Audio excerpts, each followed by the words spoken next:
नमस्कार शेतकरी बांधवांनो, मी आहे संदीप आणि तुम्ही पाहत आहात तुमचं आवडतं चॅनल संदीप कृषी सेवा केंद्र। आज आपल्यासाठी आहे एक अतिशय महत्त्वाची, आनंददायी आणि प्रेरणादायी बातमी।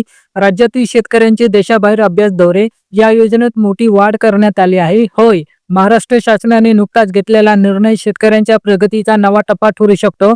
आज आपण या योजनेची सगळी माहिती, पात्रता, फायदा, अर्ज प्रक्रिया आणि मुख्य बदल खुलासा करून घेणार आहोत, तर शेवटपर्यंत नक्की पहा। तर चला, या योजनेचा हेतू काय आहे? शेतकरी बांधवांनो, आजच्या काळात शेती फक्त परंपरेवर नाही तर नव्या तंत्रज्ञानावर आणि जागतिक अनुभवावर चालते। आपण जगभरात शेतीत जे प्रगत तंत्रज्ञान वापरलं जातं त्याचा अप्रत्यक्ष अभ्यास करावा, त्या अनुभवातून शिकून आपल्या शेतीत त्याचा उपयोग करावा। या उद्देशाने सन 2004 ते 2005 पासून ही योजना सुरू करण्यात आली आहे। या योजनेअंतर्गत शेतकऱ्यांचे विदेश दौरे आयोजित केले जातात, जसं की शेतकरी प्रत्यक्ष परदेशातील शेती पद्धती, यांत्रिकरण, फळबाग व्यवस्थापन, जैविक शेती, सिंचन तंत्रज्ञान आणि प्रक्रिया उद्योग आणि निर्यात व्यवस्थापन या विषयावर प्रत्यक्ष शिकतात। अशा प्रकारे शेतकऱ्यांना केवळ नव्या माहितीचा परिचय होत नाही, तर ती ज्ञान, आत्मविश्वास आणि नवे नेटवर्क मिळवण्याची सुवर्ण संधी ठरते। होय, तर शासनाने 14 ऑक्टोबर 2025 रोजी नवीन आदेश काढला आहे, ज्याद्वारे शेतकऱ्यांना विदेश दौऱ्याकरता मिळणाऱ्या अनुदानाची मर्यादा वाढवण्यात आलेली आहे। पूर्वी अनुदानाची मर्यादा होती ₹1,00,000 किंवा खर्चाच्या 50%, जे कमी असेल ते। आता ही मर्यादा वाढवून केली आहे ₹2,00,000 पर्यंत। म्हणजेच शेतकरी बांधवांना आता त्यांच्या विदेश दौऱ्याच्या खर्चावर 50% किंवा जास्तीत जास्त 2,00,000 अनुदान मिळणार आहे। ही वाढ का करण्यात आली? कारण मागील 13 वर्षात 2012 ते 2025 दरम्यान विदेश प्रवासाचा खर्च, निवास आणि चलन विनिमय दरात मोठी वाढ झाली आहे। शासनाने हे वास्तव लक्षात घेऊनच ही सुधारणा केलेली आहे। तर ही योजना कशी राबवली जाते? तर ही योजना कृषी विभाग आणि कृषी आयुक्तालय पुणे यांच्या माध्यमातून राबवली जाते। प्रत्येक वर्षी काही निवडक शेतकऱ्यांची गटांची निवड केली जाते, ज्यांना प्रशिक्षण, मार्गदर्शन आणि दौऱ्याचे आयोजन केले जाते।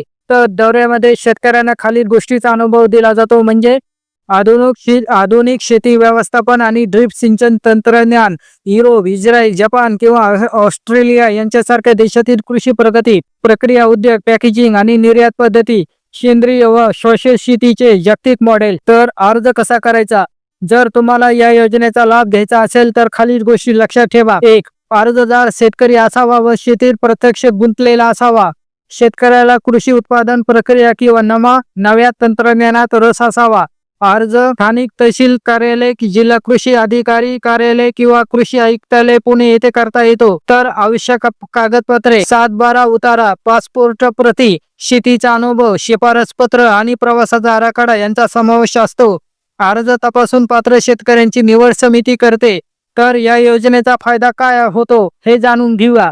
शेतकऱ्यांना थेट जागतिक शेतीतील नव्या संकल्पना शिकण्याची संधी, देशात परतल्यावर त्यातून नवीन प्रयोग, उत्पादकता वाढ आणि निर्यात संधी मिळतात। तर इतर शेतकऱ्यांमध्ये जागरूकता आणि आत्मविश्वास निर्माण होतो।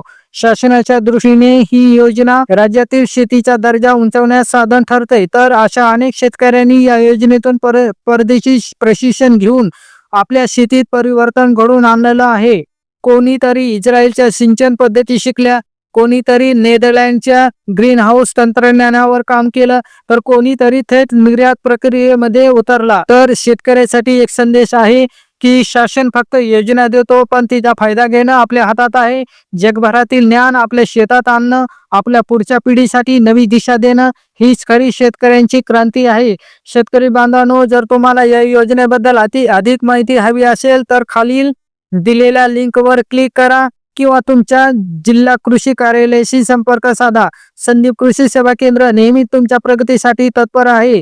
आपल्याला अशा शासन निर्णयाची आणि शेतीतील नव्या तंत्रज्ञानाची माहिती आवडत असेल तर चॅनलला सबस्क्राईब करा, व्हिडिओला लाईक करा आणि शेअर करा, जेणेकरून आपल्या इतर शेतकरी बांधवांनाही या योजनेचा लाभ घेता येईल। शेती म्हणजे व्यवसाय नाही, ते आपली संस्कृती आहे। संदीप कृषी सेवा केंद्र तुमच्या शेतीच्या यशाचा साथीदार आहे। धन्यवाद। जय जवान, जय किसान।